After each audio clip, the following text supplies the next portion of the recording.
आज माझ्याबरोबर आमचे केशव उपाध्यायजी, नवनाथ बन या ब्रीफिंगसाठी आणि पत्रकार परिषदेसाठी आपल्यासमोर आम्ही आलो आहोत.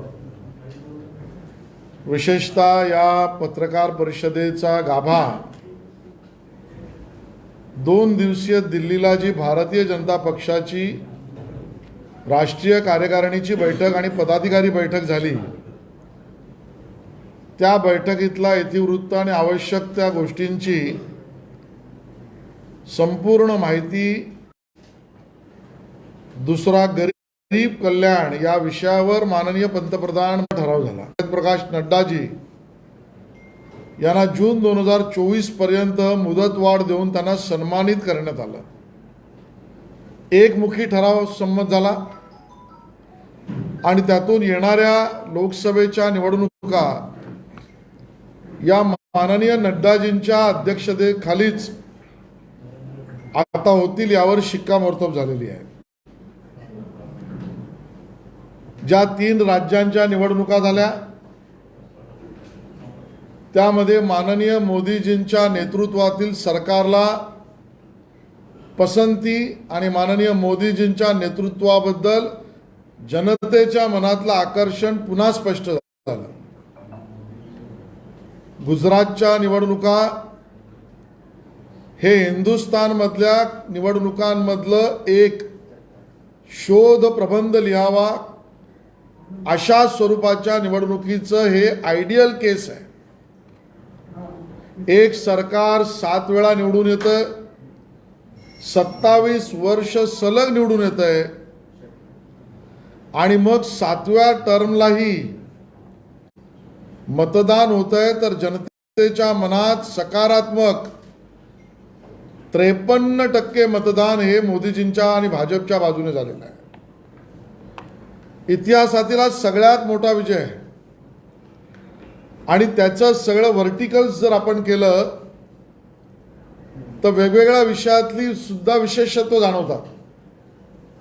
जसं आदिवासी आरक्षित 27 जागा गुजरातमध्ये आहेत, त्यातल्या 23 जागा भारतीय जनता पार्टी जिंकली. SC ST आमच्या समाजाला राखीव असलेल्या 13 जागा आहेत, त्यापैकी 11 जागा भारतीय जनता पक्ष जिंकला. आणि अँटी इन्कम्बन्सी हा काही शब्द असतो ना, तो मोदीजींच्या नेतृत्वाला आणि भारतीय जनता पक्षात गुजरात लागलाच नाही. खरं तर प्रो इन्कम्बन्सी अशा स्वरूपाचं मतदान 53% सामान्य जनतेने केलं. हिमाचलमध्ये सुद्धा 1% फरक आहे. खरं तर हिमाचलचं राजकारण आपण बघितलं तर लक्षात येईल, सत्ताधाऱ्यांच्या विरोधात विरोधी पक्षाला एकतर्फा मतदान पडतं आणि मग परत पुढच्या वेळेला विरोधी पक्षाकडून अन्य पक्षाकडे जाताना निवडून येणाऱ्या पक्षाला एकतर्फा मतदान पडतं. पण हिमाचलमध्येही जवळजवळ मतदान झालं. गणिती शास्त्रात हा पराभव आम्ही मान्य केला किंवा झाला.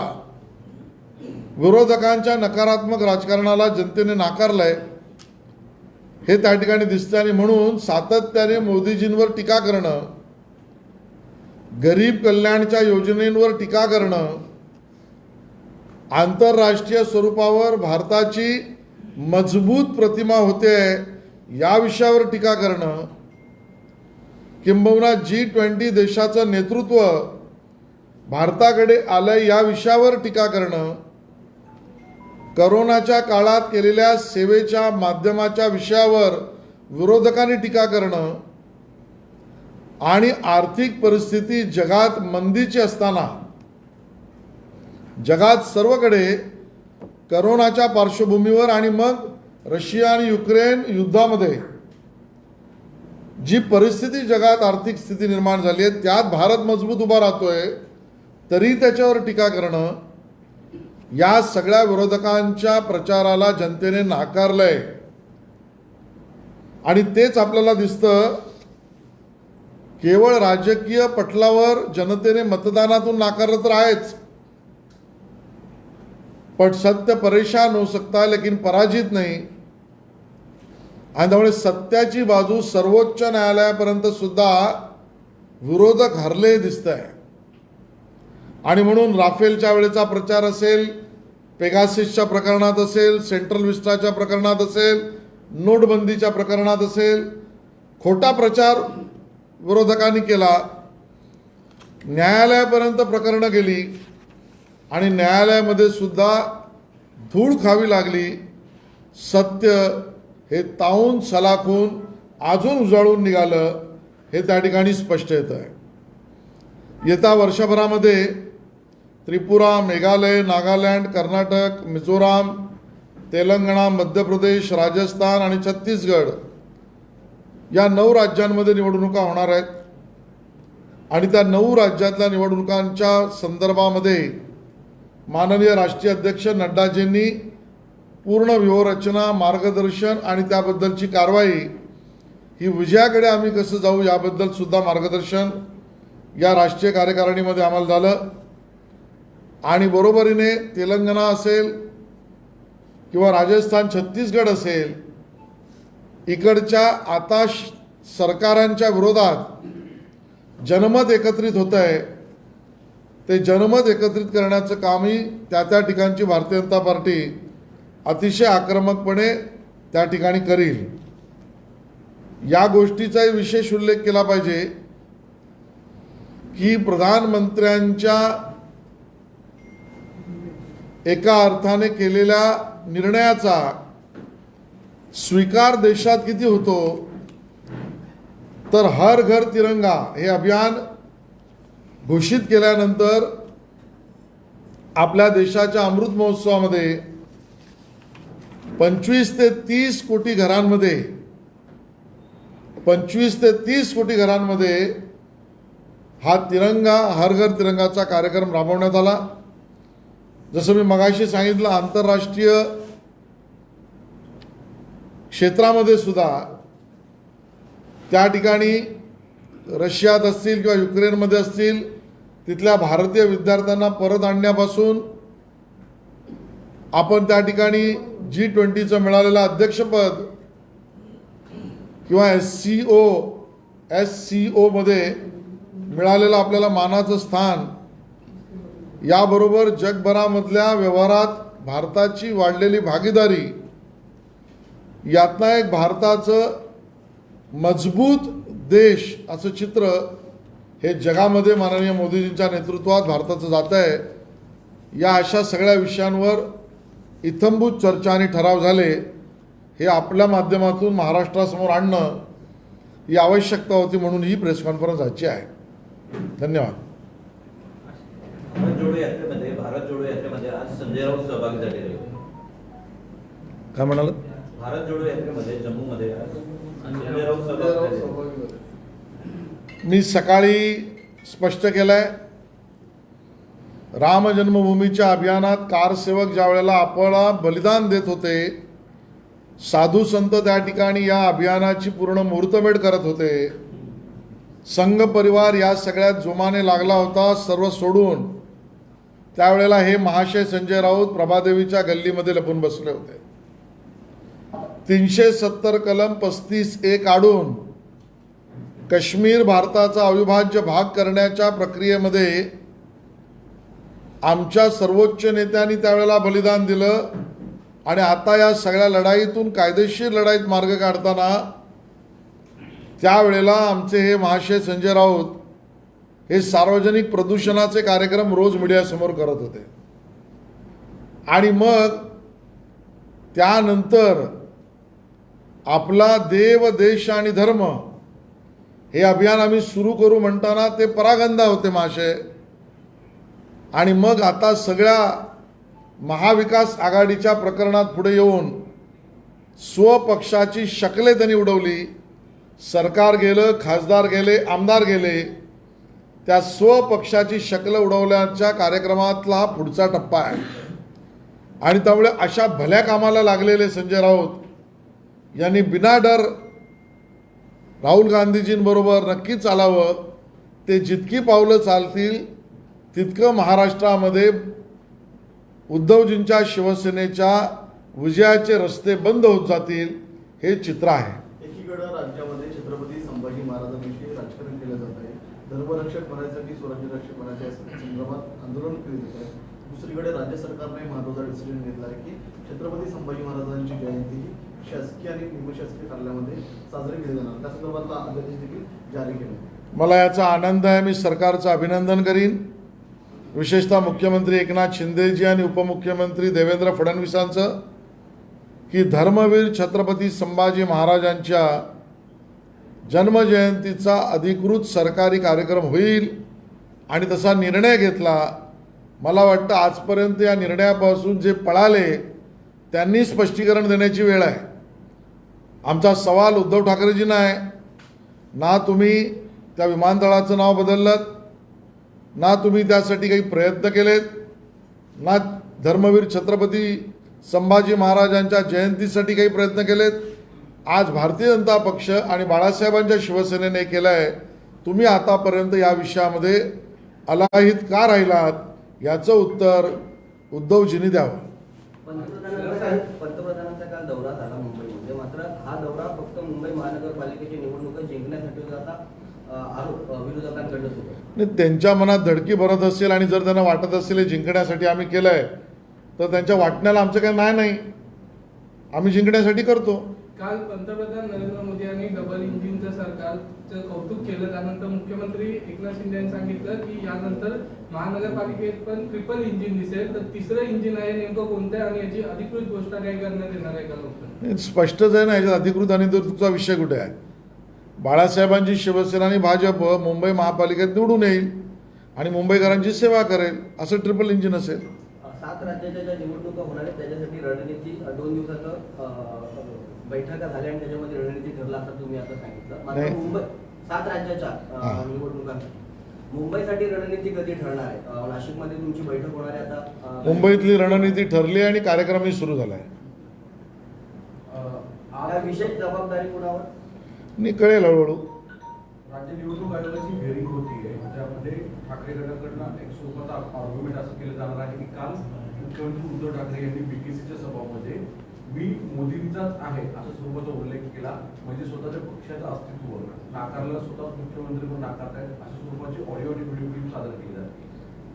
ते तर काल 19 जानेवारी 2023ला एकनाथ शिंदेजींचं वाक्य दाखवत आहेत ना. माझ्याकडे डझनभर वाक्य 2019ची आहेत, ज्यात उद्धव ठाकरेंसहित त्यांचे सगळे उमेदवार म्हणालेत की आम्ही मोदींचे आहोत. मग त्यावर काय करायचं? तुम्ही 2023च्या वाक्यावर जर मला प्रश्न विचारणार असेल तर माझा प्रश्न उद्धवजींच्या शिवसेनेला आहे. 2019च्या निवडणुकीच्या प्रचारामध्ये 1 डझन वाक्य मी दाखवीन उद्धवजींची की मी मोदींचा आणि म्हणून मला मतदान करा. मग तेव्हा पक्ष विसर्जित केला होता उद्धवजींनी, असा आमचा आरोप आहे. बीबीसीने द मोदी क्वेश्चन नावाची डॉक्युमेंटरी रिलीज केली आहे ब्रिटनमध्ये, जी भारतात दाखवलेली नाही. त्याबद्दल पक्षाची भूमिका काही ठरली आहे का? म्हणजे भूमिका काय मांडायची? ज्या पद्धतीची मांडणी ते करतायत त्यामुळे बीबीसीने आता त्यांचं नाव बीबीसी म्हणजे बायस बोगस कॅम्पेनर असंच ठेवावं असं आमचं म्हणणं आहे. ठीक है, हिंदी ये सब. आज यहाँ पर विशेष रूप से ये पत्रकार परिषद, ये 2 दिवसीय भारतीय जनता पार्टी की जो राष्ट्रीय बैठक दिल्ली में हुई उसके बारे में पूरे महाराष्ट्र को अवगत कराने के लिए है. सबसे पहले तो हम सभी कार्यकर्ता उत्साह में हैं क्योंकि भारतीय जनता पार्टी के राष्ट्रीय कार्यकारिणी में इस बात पर मोहर लग गई कि हमारे लोकप्रिय अध्यक्ष जगत प्रकाश नड्डा जी, इनका अध्यक्ष पद का कार्यकाल ये अब 2024 तक बढ़ाया गया, उनको सम्मानित किया गया. पूरे कार्यकारिणी में 3 ठराव विशेष रूप से हुए.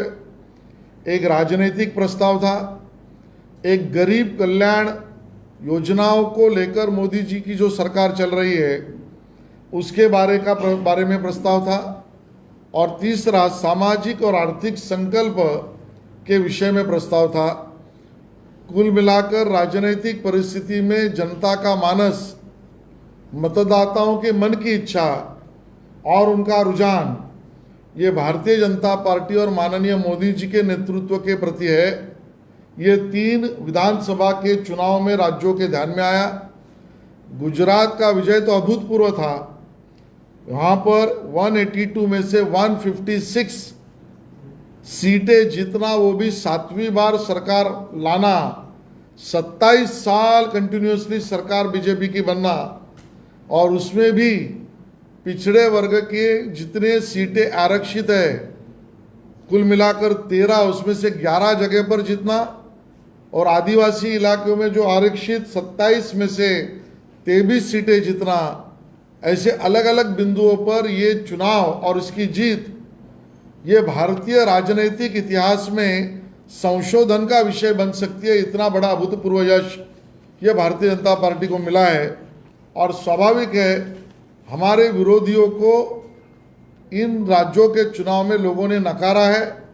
हिमाचल की भी बात ले तो हमारे और सत्ताधारी हिमाचल में जो बैठे हैं उनके बीच 1% का फासला है। अगर हम हिमाचल के चुनाव को उसके पहले के योग्य रीति से अगर उसका आलोकन करें तो ध्यान में आता है सत्ताधारी ऐसे जीते हैं कि विरोधी पक्ष को कुछ सीटें मिलना भी मुश्किल हो गई। लेकिन यहाँ पर बराबरी का सामना हुआ, और एक तरीके से वहाँ पर भी जनता का रुझान हमारे प्रति जो रहा उसके लिए हम जनता से धन्यवाद भी व्यक्त करते हैं। सिर्फ चुनाव में विरोधी हारे ऐसा नहीं, लगातार विरोधियों ने हमारी सरकार को, मोदी जी को कलंकित करने का प्रयास लगातार किया, और उस प्रयासों में भी सत्य परेशान हो सकता है, पराजित नहीं। इस तरीके से सर्वोच्च न्यायालय में हम सब केसेस में हमारे विरोधियों को मुंह की खानी पड़ी है, और वो हमने देखा गुजरात के दंगों के विषय पर, पेगासिस का विषय हो, राफेल का विषय हो, नोटबंदी का विषय हो, इन सभी विषयों को कोर्ट के सामने लेके गए, लेकिन विरोधियों को मुंह की खानी पड़ी है। इस प्रकार का चित्र है। आने वाले समय पर त्रिपुरा, मेघालय, नागालैंड, कर्नाटक, मिजोरम, तेलंगाना, मध्य प्रदेश, राजस्थान, छत्तीसगढ़, इन राज्यों के चुनाव है, उसको जीतने और उस पर लिए काम करने की पूरी रणनीति माननीय अध्यक्ष नड्डा जी ने और उस बारे में मार्गदर्शन हम सबको किया। इसका विशेष उल्लेख इस कार्यकारिणी में हुआ है कि माननीय मोदी जी ने भारत के अमृत महोत्सव के निमित्त से हर घर तिरंगा अभियान का ऐलान किया। जन सहभागिता इतनी थी कि 25 से 30 करोड़ घरों तक लोगों ने सहभागिता देकर इस कार्यक्रम को अपनाया। पूरे विश्व के मंडल पर भी देखे तो भारत एक मजबूत देश इस नाते उभर आया है। भले वो G20 की अध्यक्षता हो या रशिया यूक्रेन में हमारे भारतीयों को वहाँ से निकालने का विषय हो या अन्य आर्थिक व्यवस्थाओं के विषय में, माननीय मोदी जी के नेतृत्व में भारत एक मजबूत राष्ट्र इस प्रकार से उभर आया है। इस प्रकार की सभी चर्चाएं और प्रस्ताव इस कार्यकारिणी में मंजूर हुए। संजय राउत भी भारत जोड़ो यात्रा में शामिल हुए। देखिए, संजय राउत जी जब राम जन्मभूमि अभियान के लिए कार सेवक बलिदान दे रहे थे, साधु संत सालों से, पीढ़ियों से इस अभियान को चला रहे थे, संघ और भारतीय जनता पार्टी पूरी ताकत से वहां पर उतरी थी, तब वो संजय राउत जी प्रभा देवी में अपने कार्यालय में अंदर से लॉक लगाकर बैठे हुए थे। हमने देखा कि जब 370 और 35A निकालकर कश्मीर भारत का अविभाज्य भाग बनाना, इस गतिविधि में पूरा देश जुट गया, तब इसके विरोध में एयर पोल्यूशन का कार्यक्रम मीडिया के सामने संजय राउत जी कर रहे थे। वही हमने देखा कि घोषणा तो देव, देश और धर्म की, लेकिन इस सब से भागकर हिंदुत्व को छोड़कर कांग्रेस और राष्ट्रवादी कांग्रेस से अलायंस करने में जुटे हुए संजय राउत जी थे। जब से कांग्रेस और राष्ट्रवादी कांग्रेस का दामन उद्धव जी के शिवसेना ने संजय राउत के बोलने पर संभाला, उस दिन से शिवसेना उद्धव जी की कम कम कम कम होती जा रही है। अब जब ये नेक कार्य संजय राउत कर रहे हैं तो उसका अगला कदम ये राहुल गांधी जी की बाहों में बाहें डाले घूमने से शिवसेना उद्धव जी की और कमजोर करने के पीछे संजय राउत जी लगे हैं। हमारी उनको शुभकामनाएं हैं। उद्धव जी की शिवसेना ने कांग्रेस को लेकर चिंता जताई है कि कांग्रेस को मतलब जिस तरह से राहुल गांधी की भारत जोड़ो यात्रा में बाकी विपक्षी दल एक साथ नहीं आए, केसीआर, अरविंद केजरीवाल और अखिलेश यादव एक मंच पर आए, तो उनका कहना था कि बीजेपी के खिलाफ एकजुटता दिखानी चाहिए, तो कांग्रेस के खिलाफ ही शक्ति प्रदर्शन किया जा रहा है। कांग्रेस शिवसेना की चिंता को आप कैसे देखते हैं कांग्रेस के बारे में? नहीं, शिवसेना खुद चिंताग्रस्त है कि हम जाएं तो जाएं कहाँ, और उस चिंता में ना उनको ध्यान में आ रहा है कभी कांग्रेस दोस्त है, कभी ध्यान में आ रहा है कांग्रेस दोस्त रखने लायक नहीं है। तो इसके लिए शिवसेना उद्धव जी की जो है जाए तो जाए कहाँ, इस मानसिक रोग से बाहर निकले फिर दूसरे के बारे में बोले। बीबीसी ने जो डॉक्यूमेंट दर्शाई है प्रधानमंत्री नरेंद्र मोदी, बीबीसी ने डॉक्यूमेंट दर्शाई, बीबीसी का इस प्रकार का झूठा कैंपेन देखकर हम इतनी ही प्रतिक्रिया दे सकते हैं, बीबीसी यानी बायस बोगस कैंपेनर, और इससे ज़्यादा कुछ नहीं। छत्रपति संभाजी महाराज की जयंती मनाने का जो सरकार ने फैसला किया है, खासकर आप लोग रास्ते पर उतरे और उसके बाद ये सारी चीजें कैसे हुई?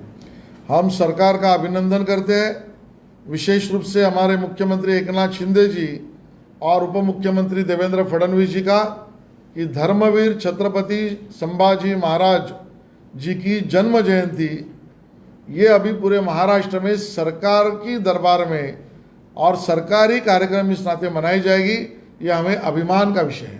बाला साहब के पोर्ट्रेट का अनावरण किया जा रहा है, सबको न्योता दिया गया है, लेकिन शिवसेना वहां पर कन्नी काटने की कोशिश में है, इसको आप कैसे देखते हैं? भाई देखिए, इसमें उन्होंने आना या नहीं आना उनका विषय है। व्यक्तिगत मेरा मानना है और पार्टी का भी मत ऐसे ही है कि सम्माननीय हिंदू हृदय सम्राट बाला साहब ठाकरे जी, इनका तैल चित्र ये अगर सम्मानपूर्वक महाराष्ट्र के विधानसभा में लगाया जा रहा है तो ये अपॉलिटिकल कार्यक्रम है, सभी ने आना चाहिए और सभी ने अपना सम्मानपूर्वक भाव वहाँ पर प्रदर्शित करना चाहिए। कन्नी काटने वाले अगर किसी विशिष्ट वर्ग की वोट की चिंता के कारण कन्नी काटते होंगे तो उद्धव जी स्वयं का भी आत्मनिरीक्षण करिए। अब वोट की राजनीति के लिए आप किस किस को ठुकराओगे और किस किस को ना कहोगे, ये भी एक बार बता दीजिए। एक वीडियो वायरल हो रहा है कल के कार्यक्रम का, जिसमें एकनाथ शिंदे जी को देवेंद्र फडणवीस ने प्रधानमंत्री के दाहिने तरफ जाने के लिए कहा, उसको लेकर के पूरे सोशल मीडिया पे वीडियो सर्कुलेट किया जा रहा है कि देखिए, कल की सभा इतनी अति प्रचंड अति विशाल हुई, वैसे तो इसके खिलाफ बोलने लायक कुछ न बचा न था। वर्किंग डे को ऑड टाइम पर मुंबईकरों ने जिस प्रकार का आशीर्वाद दिया, और जो आए उन्होंने तो दिया ही दिया, जो सभा में पहुंच नहीं पाए, कुछ लोगों को सभा के कारण अड़चनों का भी सामना करना पड़ा, उन सब ने भी अपना रोष नहीं प्रेम व्यक्त किया, तो उसके बाद कहने के लिए कुछ बचा नहीं। तो इस प्रकार से वीडियो वायरल करना, कुछ फोटो डिस्प्ले करना, ये सब चीज़ों को मैं ओछी हरकत कहता हूँ। जो ओछी राजनीति करते हैं वो ओछी हरकत करते हैं। शेर साहब वो कह रहे हैं कि बीजेपी ने प्रधानमंत्री को लाया, सब डेवलपमेंट के काम दिखाया, लेकिन वो तो हमारे काम थे। दिल्ली में जिस तरह से बीजेपी हारी, वैसे भी यहाँ पर हारने वाली शिवसेना को कोई हटा नहीं सकता है। नहीं, बोलने से क्या जाता है, हर चुनाव में तो बोलते ही है शिवसेना उद्धव ठाकरे जी की। गोवा का चुनाव आया, हम ही जीतेंगे, यूपी का चुनाव आया, हम भारतीय जनता पार्टी को हराएंगे, ये हर चुनाव में बोलते रहते हैं। ये जो हमारे यहाँ पर एक कलाकार है बहुत प्रसिद्ध, क्या नाम उनका, जो बाउले चलाते हैं, आपको नाम पता है ना, तो रामदास पाध्याय के जो बोल के बाउले रहते हैं, वैसे ये लोग हैं, तो इनके बोलने पे भरोसा किसका है? आशिष शेलार सर, विधानसभा अध्यक्ष आहेत राहुल नार्वेकर, त्यांनी सांगितलं की निमंत्रण पत्रिकेमध्ये उद्धव ठाकरेंचं नाव नाही आहे आणि त्यांना वेगळी पत्रिका पाठवली जाणार आहे, तर काय याच्याबद्दल काय सांगणार? आणि उद्धव ठाकरेंनी त्या दिवशी दुसरा कार्यक्रम त्यांनी शेड्यूल बघा, त्यांनी काय करायचं याच्यावर मी भाष्य करू शकत नाही। ते सर्वस्वी उद्धवजींचा स्वतःचा निर्णय असू शकतो। माझं व्यक्तिशः मत आहे आणि पक्षाचंही तेच मत आहे की माननीय हिंदू हृदय सम्राट बाळासाहेब ठाकरेजींचं तैलचित्र ज्या वेळेला सन्मानपूर्वक आपण विधानमंडळात लावतो त्यावेळेला तो कार्यक्रम अराजकीय आहे. सर्व पक्षांनी राजकारण बाजूला सोडून या कार्यक्रमात यावं. मनात शंका अशी येते की ह्याही कार्यक्रमातून बाजूला जाण्याचा प्रयत्न जर उद्धवजी करत असतील तर अजून तुम्ही विशिष्ट वर्गाची मतं मिळवण्यासाठी कोणाकोणाला ठोकर मारणार आहात त्याची यादी तरी एकदा उद्धवजी द्या. कोणाकोणाशी तुम्ही संबंध तोडणार आहात एका विशिष्ट वर्गाची मतं मिळवण्यासाठी त्याची स्पष्टता तर द्या, असं आमचं त्यांना आव्हान आहे. चला. निमंत्रण पत्रिकेतनं उद्धव ठाकरेंचं नावच उघडलं गेलं आणि प्रश्न विचारल्यावर विधानसभा अध्यक्ष म्हणाले की त्यांना वेगळी पत्रिका पाठवली जाणार आहे separate. मग त्यांनी उत्तर दिल्यावर तुम्ही मला काय विचारताय?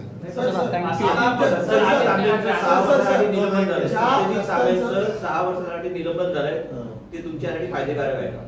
बघा, फायदा तोटा बघून आम्ही राजकारणात उतरत नाही, आम्ही सेवेसाठी उतरलो आहोत. या मतदारसंघामध्ये महाराष्ट्र विकास आघाडीचं जिंकणं म्हणजे जनतेशी घोर अपमान आहे.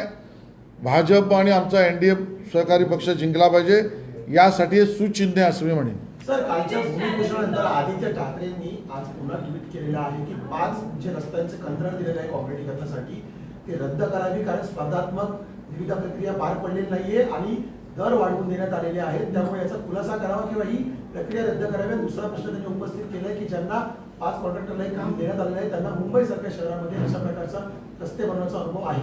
बरोबर आहे. आदित्य ठाकरेंचा जळफळाट, थैथयाट, पोटदुखणी ही त्यांच्या गोट्यातील 25 वर्ष सातत्याने काम करणाऱ्या काळ्या यादीतल्या कंत्राटदारांना काम न मिळाल्याची आहे.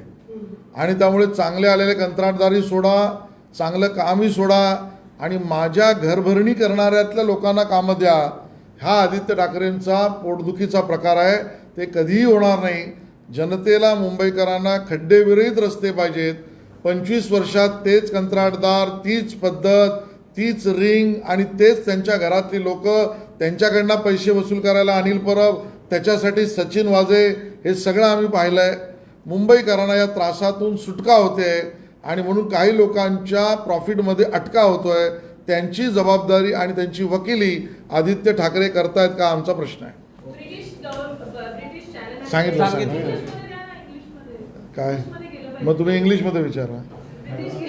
British channel has done a series on the role of Narendra Modi during his tenure as a chief minister, questioning his role, which is the case is already in the Supreme Court. How you look at this particular timing? This campaign is ill managed campaign.